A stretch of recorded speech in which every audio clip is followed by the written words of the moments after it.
sapanyo sukampi dukampi bahu sutopi ayancak dirasa uto janena maha wiseso kusala sahoti. Persujudan kepada beliau yang berberkah, yang maha suci, yang telah mencapai penerangan sempurna oleh diri sendiri. Persujudan kepada beliau yang berberkah, yang maha suci, yang telah mencapai penerangan sempurna oleh diri sendiri. Persujudan kepada beliau yang berberkah, yang maha suci, yang telah mencapai penerangan sempurna oleh diri sendiri. Orang bijaksana mengalami perasaan, tetapi ia tidak terpengaruh oleh perasaan. Itulah perbedaan besar antara orang bijaksana dan orang tidak bijaksana dalam hal mula perasaan.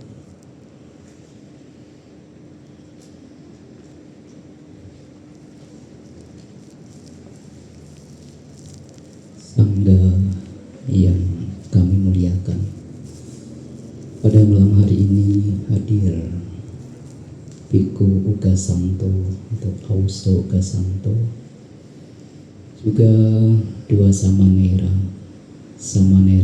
Jagat Damu, dan juga Samanera Silagandu.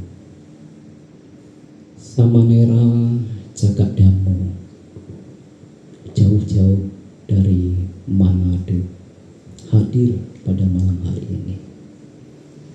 Juga Samanera Silagandu lebih jauh lagi, Kalimantan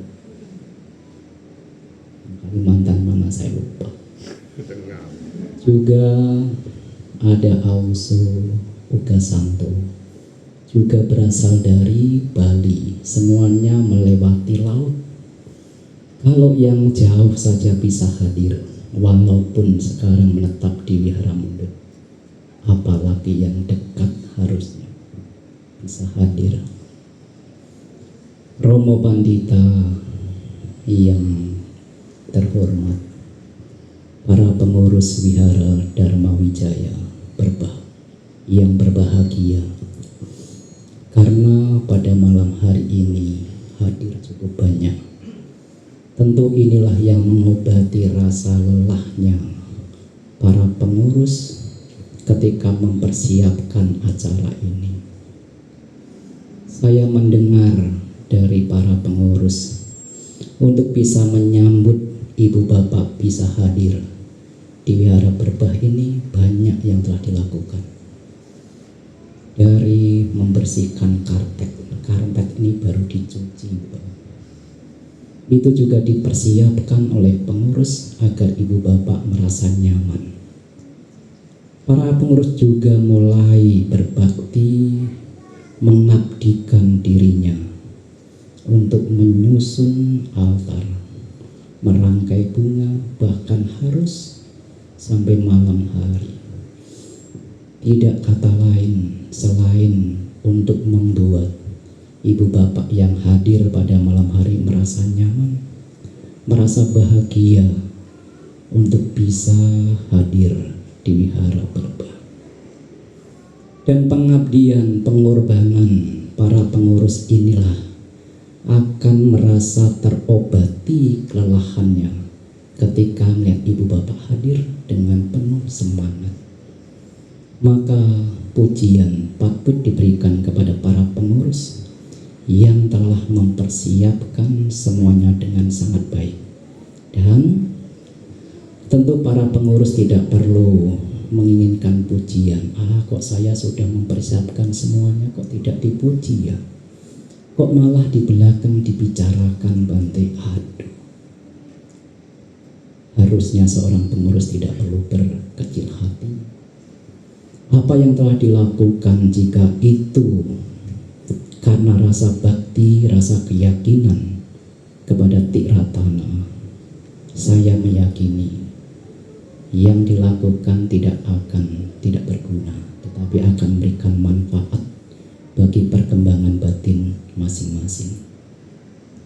Ibu bapak saudara-saudara sedama, Trisuci Waisak memang patut disambut dengan sukacita, dengan kebahagiaan. Karena pada saat Trisuci Waisak itulah terjadi 3 peristiwa yang begitu sangat penting. Tidak hanya penting, tidak hanya istimewa, tetapi begitu sangat agung. Itulah kenapa Trisuci Waisak menjadi momen yang paling ditunggu oleh umat Buddha. Tidak hanya di wihara-wihara besar, di kota-kota besar, tetapi sampai di pelosok desa juga menyambut dengan sukacita. Pada bulan Waisak saat Purnama Sidhi itulah muncul atau lahir seorang bayi yang berbeda dengan para bayi yang lain. Bayi atau anak ini lahir dengan memiliki tanda-tanda yang luar biasa, tanda-tanda yang agung. Karena itulah ada seorang petapa bernama Asita, ketika melihat tubuh dari pangeran ini, ia begitu sangat bahagia. Ia begitu sangat bahagia. Hingga ketika ditanya, "Oh petapa, kenapa Anda bahagia?" Pada saat itu Raja Suddhodana bertanya, "Saya bahagia karena melihat ada manusia agung yang kelak akan menjadi seorang Buddha. Itulah saya mampu melihat tanda-tanda luar biasa yang tidak dimiliki oleh manusia atau anak yang lain." Tetapi beberapa saat kemudian diceritakan petapa Asita ini juga bersedih, menangis. Sehingga melihat hal itu Raja Suddhodana pun merasa khawatir. "Oh petapa, ada bahaya apa yang akan terjadi pada pangeran kecil?" "Oh Baginda, tidak akan ada bahaya yang mengancam pangeran." "Lalu kenapa petapa bersedih?" "Karena saya melihat ke dalam diri saya. Usia saya sudah sepuh, usia saya sudah tua. Ketika pangeran meninggalkan istana dan menjadi Sammasam Buddha, saya tidak mampu lagi mendengarkan ajarannya." Kalau di waktu itu ibu bapak ada seorang petapa yang bersedih karena tidak mampu mendengarkan Dhamma, bukankah ini adalah berkah bagi kita semua? Karena ibu bapak mampu mendengarkan Dhamma. Dan peristiwa yang kedua adalah ketika petapa Siddhartha duduk di bawah pohon Bodhi.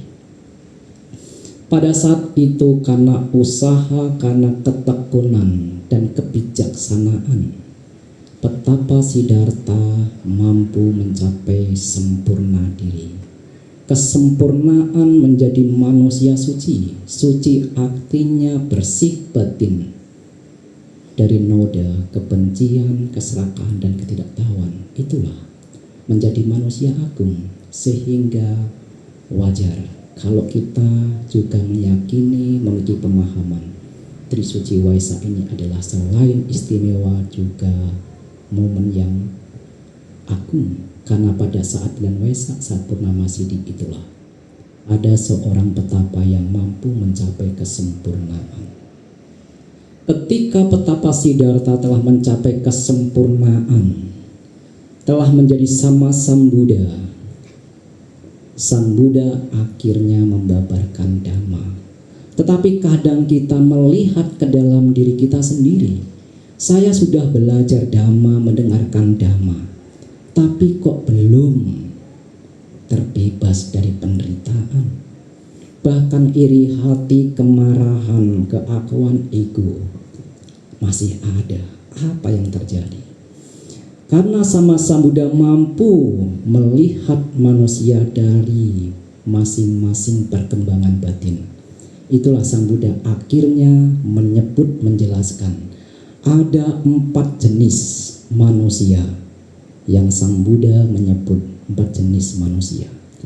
Ibu bapak kita semua ini termasuk yang mana dari 4 jenis ini? Kita bisa melihat ke dalam diri kita. Yang pertama, Sang Buddha menyebutkan ada Ugati Tanyu. Jenis manusia yang pertama adalah Ugati Ugatitanyo adalah orang yang begitu sangat pandai, terampil, bijaksana dalam hal memahami dhamma. Walaupun hanya syair sedikit diceritakan yang disampaikan, bahkan jenis manusia ini mampu melihat dhamma, mampu melihat maknanya, mampu menembus dhamma. Itulah yang sering disebut sebagai atau sering disebut Bante Sariputta dan Bante Moggallana. Seorang pemuda bernama Upatissa dan Kolita hanya mendengarkan 4 syair, bahkan bukan sang Buddha yang membabarkan, Bante Assaji. Diceritakan pemuda Upatissa ini mampu mencapai Sotapanna. Ketika Upatissa, seorang pemuda ini mampu mencapai Sotapanna, ia ingat kepada temannya, yaitu Kolita, yang kelak akan menjadi Bante Moggallana. Pun ketika Upatissa ini mengulang kembali syair yang didengar dari Bante Assaji, pemuda Kolita yang mendengar itu pun mampu mencapai Sotapanna. Begitulah betapa sangat cemerlangnya pikirannya. Maka ada perumpamaan lain, orang seperti ini disebut seperti bunga teratai yang sudah berada di permukaan air. Ketika bunga teratai ini berada di permukaan air, maka ketika di pagi hari terkena sinar matahari, pada saat itulah akan mekar.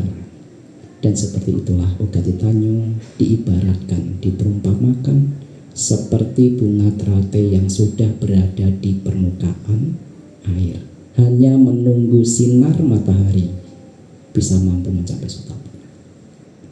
Yang kedua adalah Vipacitanyo, atau orang ini yang punya jenis pengetahuan keterampilan ini memang masih perlu dibimbing, perlu diajari hingga beberapa waktu. Diperumpamakan seperti bunga teratai yang berada di bawah permukaan air, yang lama-lama juga tumbuh ke atas. Setelah tumbuh ke atas terkena sinar matahari, maka ia pun bisa mekar. Dan yang ketiga adalah jenis manusia yang disebut sebagai perlu bimbingan yang lama sekali, tetapi pada akhirnya mampu mencapai kesucian, yaitu Nea. Seperti hanya bunga teratai yang masih di bawah pertengahan air, lama-lama ketika tumbuh, akhirnya pun muncul di permukaan air dan bisa mekar. Tetapi yang keempat ada jenis manusia yang memang sulit sekali diajar. Bahkan ketika diajari dhamma, ketika dituntun berlatih, tidak mampu mencapai kesucian, yaitu pada parama. Mungkin kita yang jenis yang keempat inilah. Jenis keempat inilah yang memang di dalam satu kehidupan ini sulit untuk bisa menembus dhamma. Tetapi Bu Bapak tidak perlu khawatir. Walaupun kita belum mampu melihat dhamma, belum mampu menembus dhamma, bukan berarti kita tidak beruntung. Apalagi kita telah terlahir menjadi manusia. Maka Sang Buddha menyebutkan ada 8 kondisi ini, momen ini tidak menguntungkan bagi kita untuk praktek dhamma. Apakah sekarang ini ketika kita terlahir menjadi manusia ini merupakan momen yang tepat bagi kita untuk praktek dhamma?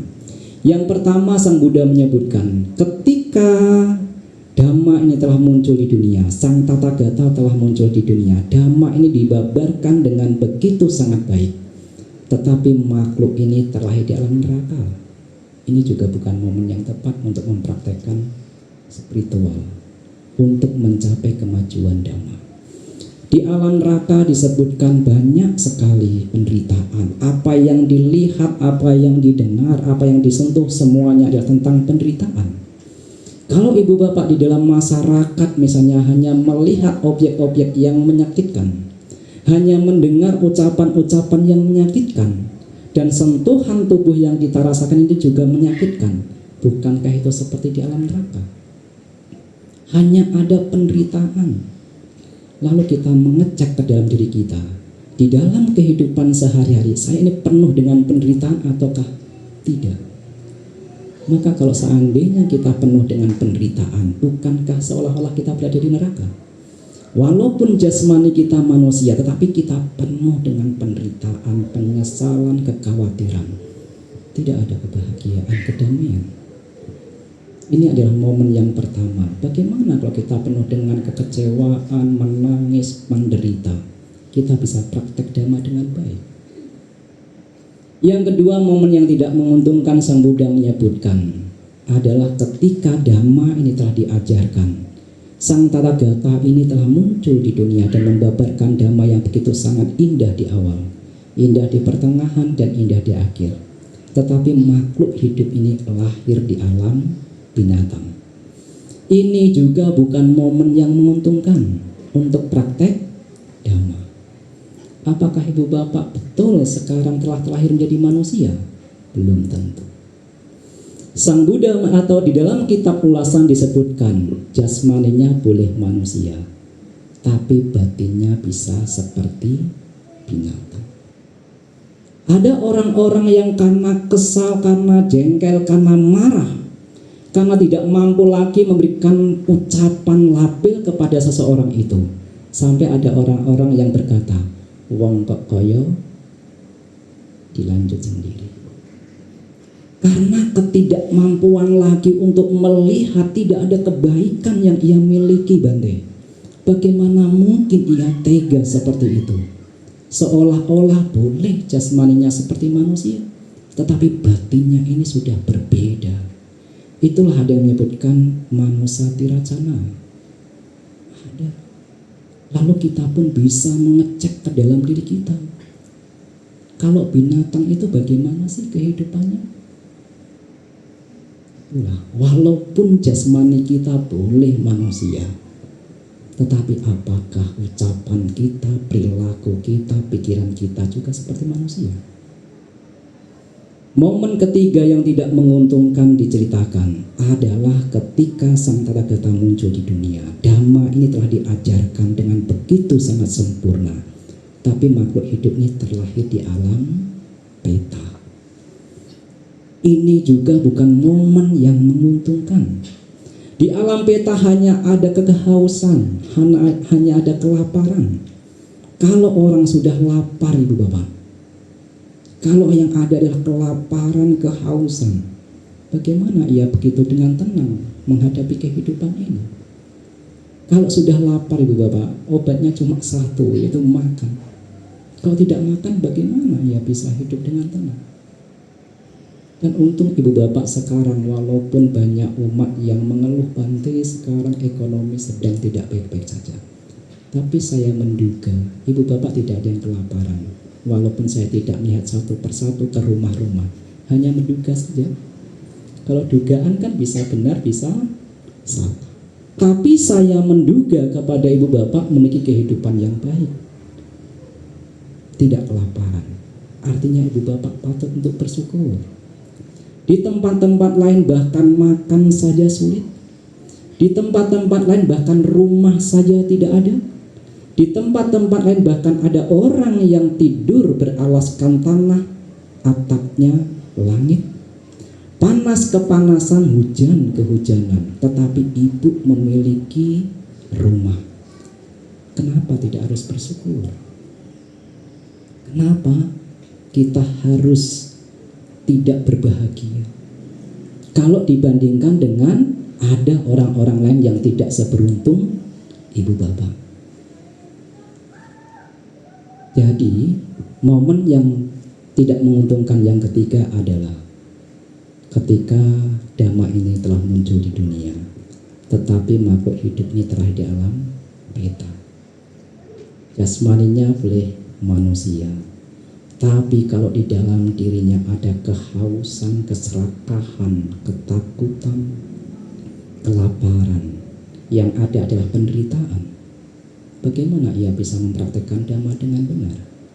Yang muncul hanyalah ketakutan, kekhawatiran.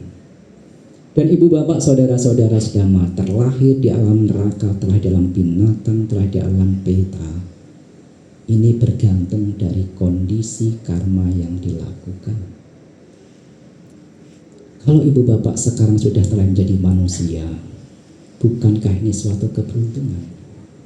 Walaupun Sang Buddha menyebutkan untuk bisa memiliki kehidupan sebagai manusia sulit, kicok manusia pada labu, tapi nyatanya ibu bapak sudah telah menjadi manusia. Maka pertanyaannya adalah, apakah mungkin di kehidupan yang akan datang setelah jasmani kita hancur oleh kematian, kita bisa terlahir lagi menjadi manusia? Siapa yang berani menjawab? Siapa yang berani menjamin? Kita tidak berani. Yang hanya bisa kita lakukan adalah bagaimana berperilaku bajik, bagaimana ucapan tutur kata ini dijaga, agar ucapan ini tidak menyakiti, tidak menyinggung orang lain, dan bagaimana kita menjaga pikiran. Hanya itu yang kita harapkan. Hanya itulah kita bergantung. Bergantung dari perilaku, ucapan, dan pikiran yang kita lakukan sendiri.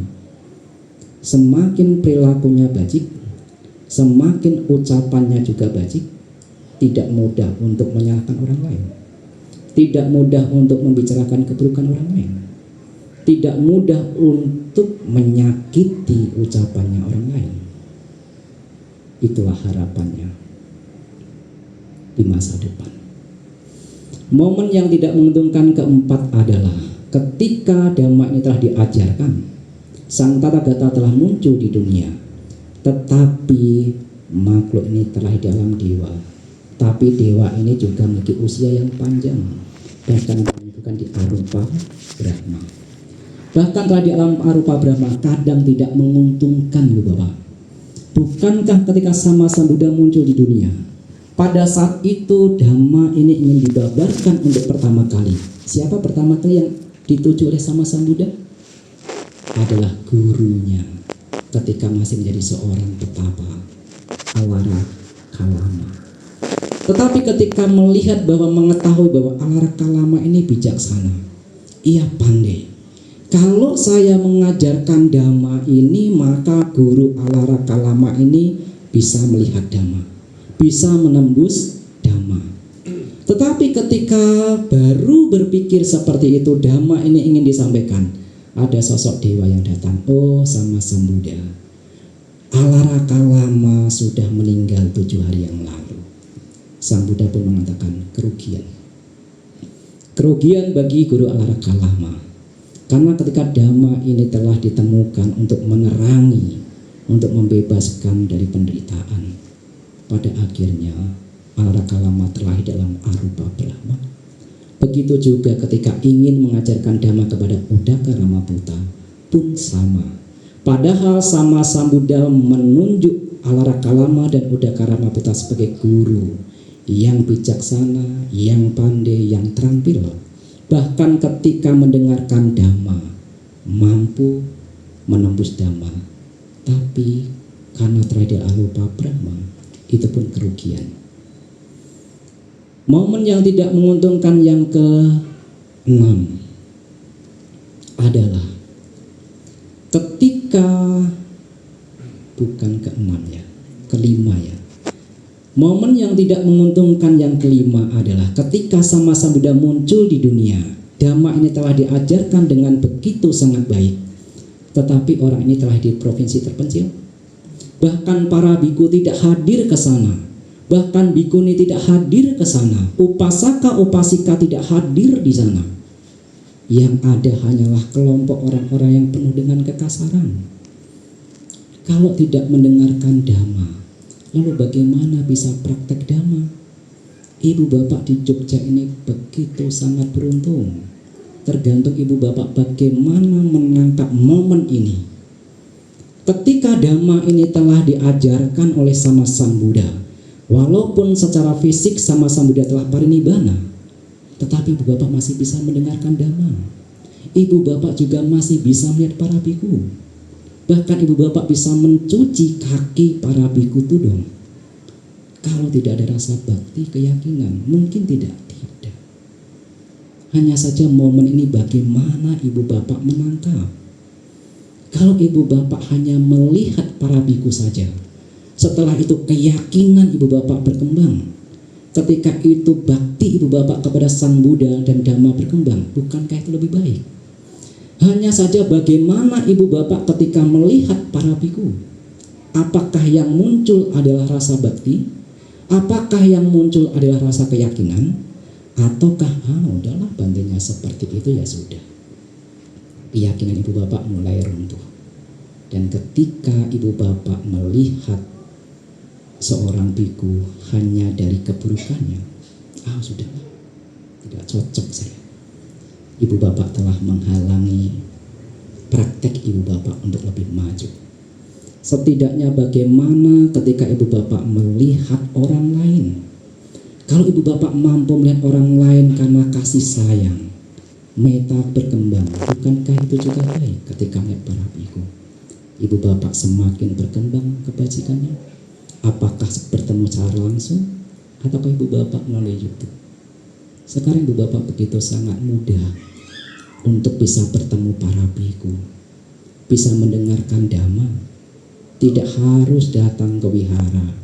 Di YouTube juga ibu bapak bisa mendengarkan para bante yang memiliki pengetahuan yang sangat baik untuk membabarkan dhamma.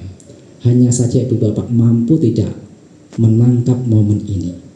Kalau ibu bapak tidak mampu menangkap momen yang ini, ibu bapak bisa melihat para biku, ibu bapak bisa berdatang kepada para biku dan bertanya, dan ibu bapak lewatkan. Bukankah sama saja seperti halnya orang yang terlahir di provinsi terpencil, tidak bertemu dengan para biku, tidak mendengarkan dhamma, tidak berdiskusi dengan upasaka-upasika?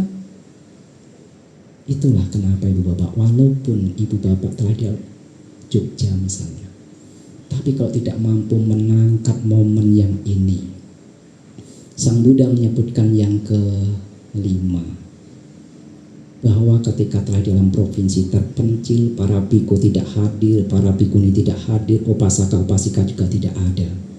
Ini momen yang tidak menguntungkan bagi orang itu untuk praktek spiritual.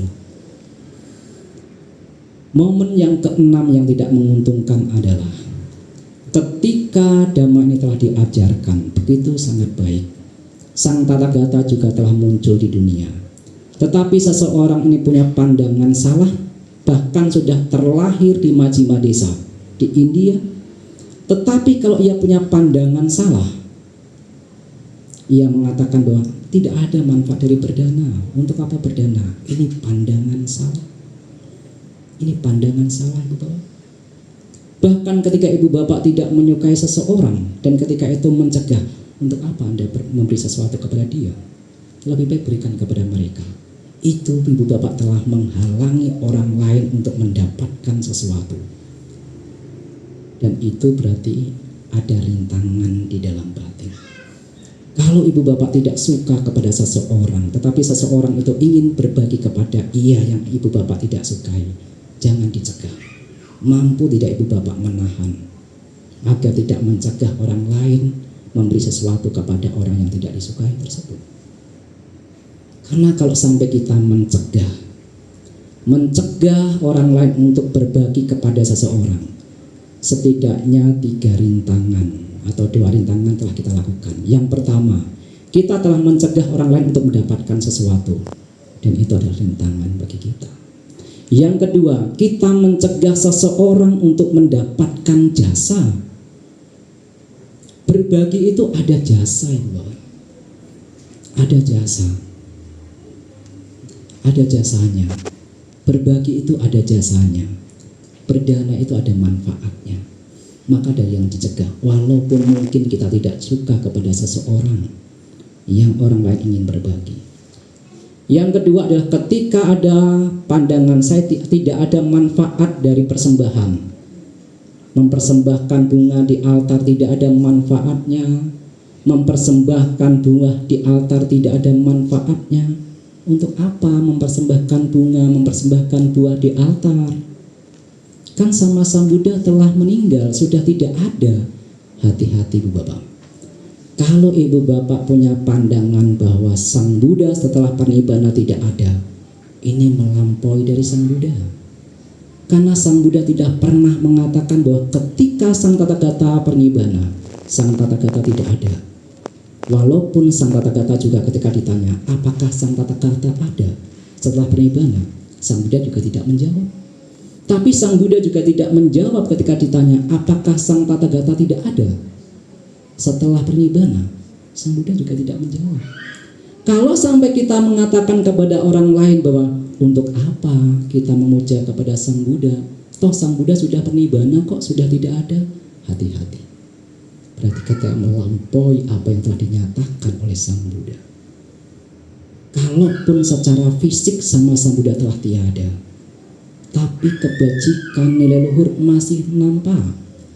Bukankah Sang Buddha pernah berkata, yang pernah saya dengar bahkan saya telah membaca, ia yang melihat Dhamma seperti melihat Buddha. Kalau kita sampai mampu melihat Dhamma, tidak perlu melihat fisik Sang Buddha. Ia melihat Dhamma, ia melihat Buddha. Jadi hati-hati. Ada 10 pandangan salah, Ibu Bapak. Tidak ada yang dikatakan pemberian perdana, tidak ada manfaat dari persembahan, tidak ada manfaat dari berkorban. Berkorban ini di sini bukan memperpendek usia makhluk hidup, tapi justru memperpanjang. Ketika Ibu Bapak perdana makan, Ibu Bapak telah berkorban. Banyak pengorbanan yang telah Ibu Bapak lakukan. Waktu harus berkorban, waktu ketika berdatangan ke wihara. Tenaga juga berkorban. Dan sepasti keyakinan kekayaannya sudah pasti berkurang. Ibu Bapak telah berkorban. Berkorban, tetapi berkorban di sini justru memperpanjang usia makhluk hidup, bukan untuk memperpendek usia makhluk hidup. Karena salah satu yang menyebabkan kita masih hidup adalah makan. Kalau kita tidak makan 1 minggu, 2 minggu, 3 minggu, 1 bulan, mungkin masih bisa hidup. Tapi kalau lama-lama tidak makan, bisa meninggal juga. Artinya yang perdana makan, perdana usia panjang. Seperti itulah. Karena perdana usia panjang, ia pun akan mendapatkan usia panjang. Ketika ia mengatakan bahwa tidak ada akibat dari perbuatan baik dan perbuatan buruk, ini pandangan salah. Tidak ada ibu, tidak ada ayah. Ibu dan ayah ini bukan orang yang spesial. Ibu dan ayah ini tidak punya jasa kepada diri kita. Hati-hati. Punya pemikiran seperti itu berarti kita punya pandangan salah. Ibu dan ayah berjasa. Karena kita dilahirkan dari rahim seorang ibu. Karena kita telah dibantu sejak kecil, dibesarkan, dikasih makan, dikasih minum. Diajarkan bagaimana kita berjalan. Diajarkan bagaimana kita sopan santun. Diajarkan bagaimana kita memakai pakaian, sepatu, sendal. Semua itu yang mengajarkan adalah ibu dan ayah. Itulah kenapa Sang Buddha menyebut ibu dan ayah adalah Pubbacariya. Guru awal kita adalah ibu dan ayah.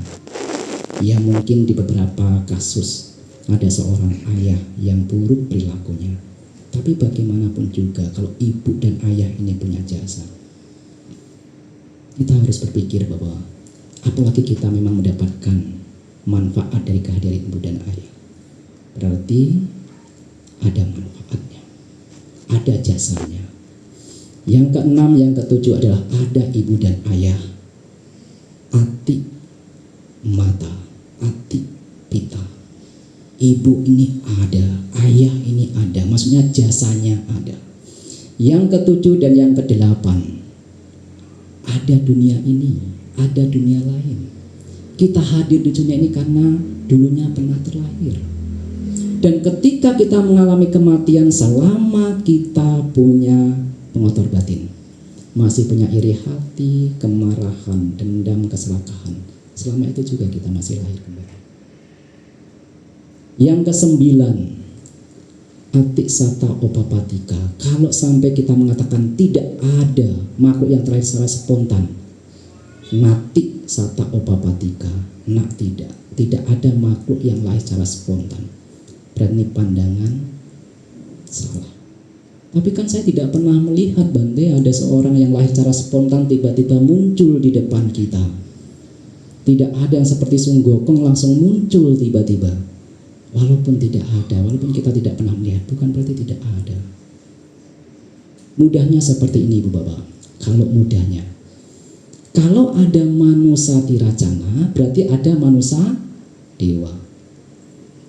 Fisiknya ini manusia, tetapi karena perilakunya, ucapannya, pikirannya begitu sangat luhur, orang-orang berkata, ini berbeda manusia ini dengan yang lain. Ia begitu sangat indah dilihat. Ia begitu sangat luhur. Seperti itulah. Kalau ada manusia tiracana, ada manusia dewa. Dan ketika walaupun fisiknya ini manusia, tapi seolah-olah batin ini sudah terlahir menjadi dewa.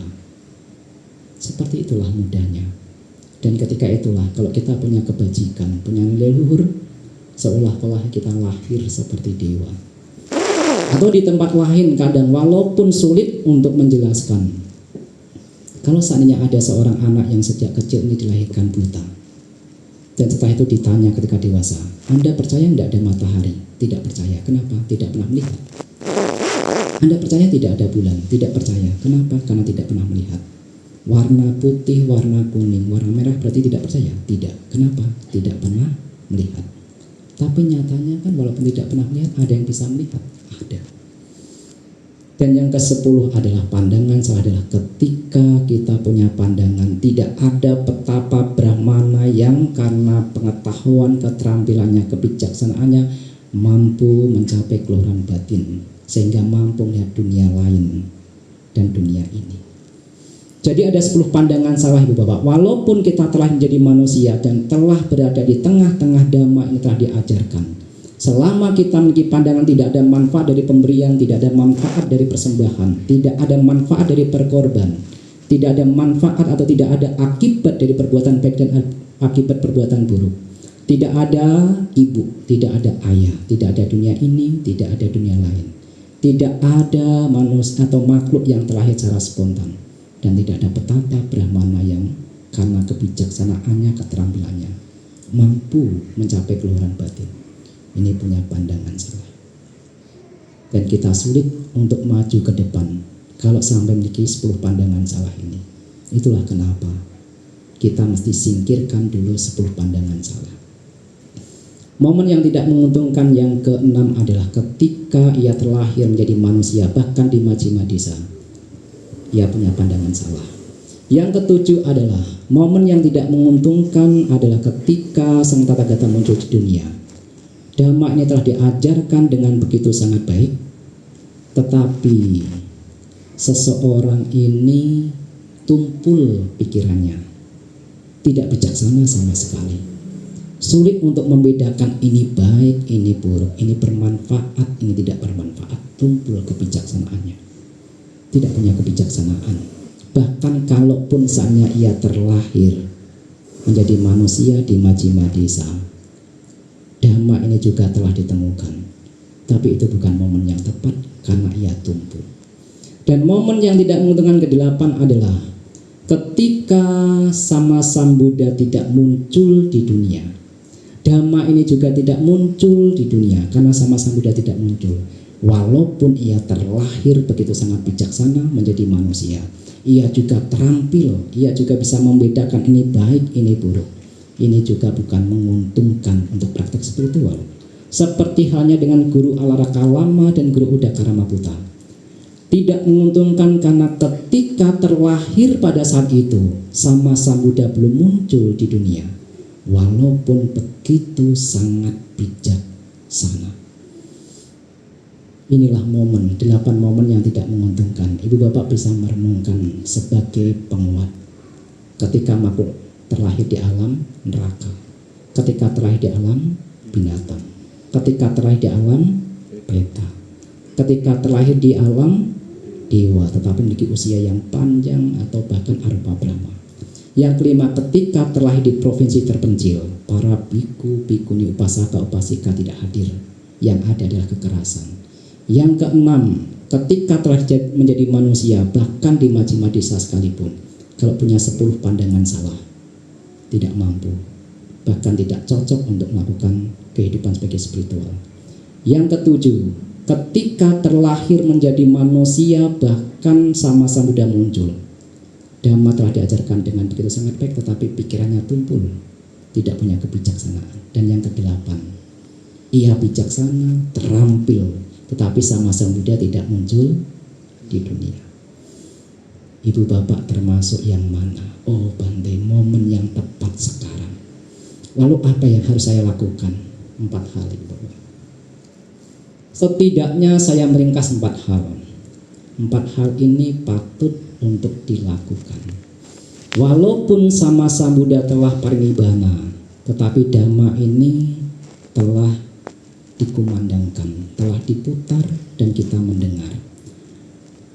Dikatakan bahwa selama jalan mulia berfaktor 8 dijalankan, bahkan dunia ini tidak kosong dari orang suci. Makanya kita harus berjuang. Intinya adalah sila, samadhi, dan panya. Ditambah lagi yang pertama, dana. 4 hal yang patut kita upayakan. Yang patut untuk dilatih. Kedermawanan, berbagi. Moralitas, dijaga tutur katanya, dijaga perilaku jasmaninya. Ini yang bisa terlihat. Kalau yang ucapan yang bisa didengar, perilaku jasmani yang bisa dilihat saja kita tidak mampu mengendalikan, apalagi yang pikiran. Pikiran yang sulit untuk dilihat, pikiran yang sulit untuk didengar. Bagaimana kita bisa mendengar pikiran? Bagaimana kita bisa melihat pikiran kita? Sila menjadi momen dasar untuk dipraktekkan.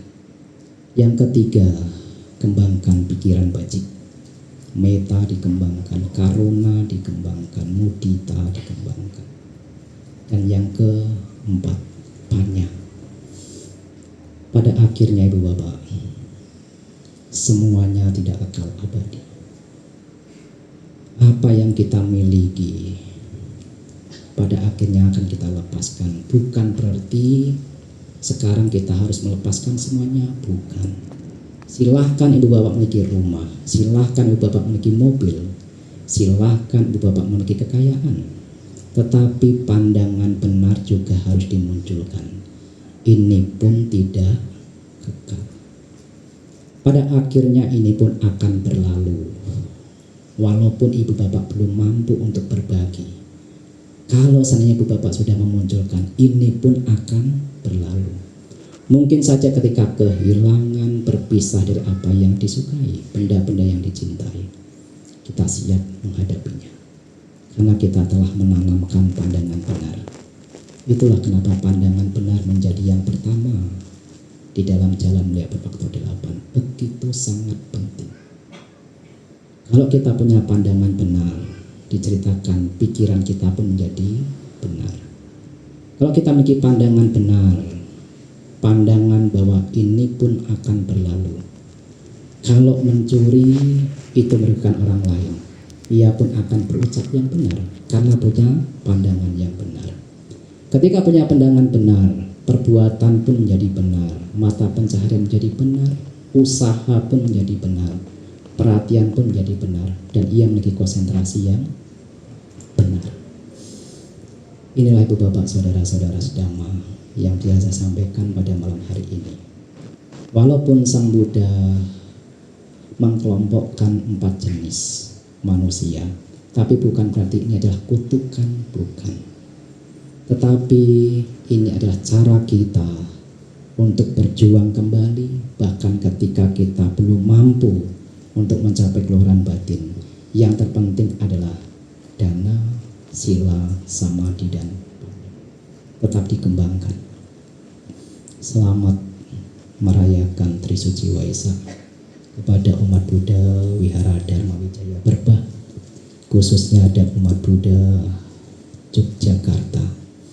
Semoga kebajikan-kebajikan yang telah Ibu Bapak lakukan pada malam hari ini juga di waktu-waktu yang lain mengkondisikan keluhuran batin kita, keyakinan kita kepada Tiratana semakin berkembang dan semakin meningkat. Semoga semua makhluk berbahagia,